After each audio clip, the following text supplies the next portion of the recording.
Guys, এখন আমরা বেরিয়েছি কৈলার মন্দিরে যাওয়ার জন্য। তো আমরা এখন রেডি হয়ে গেছি।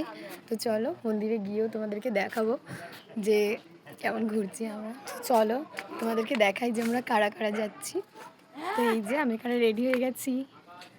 এই আর মাম্মা হাই করে দাও। মাম্মা হাই বন্ধুরা, এখন বলেছিলাম না আমরা ঘুরতে যাব, তারপরে এবার বলেছিলাম, তারপরে এবার কেরাম হলো আমি সত্যিকারে ঘুরতে যাচ্ছি একটা বড় মন্দিরে।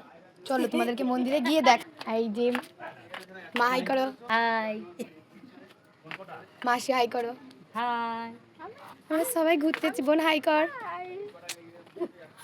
তো গাইস, আমাদের মধ্যে সব থেকে যে এক্সাইটেড ছিল বেশি, যার জন্য এতক্ষণ দেখছিল যে পাকা পাকা কথা বলছিল, সে কিছুটা রাস্তা যাওয়ার পরেই তার অবস্থা এরকম ঘুমিয়ে পড়েছে।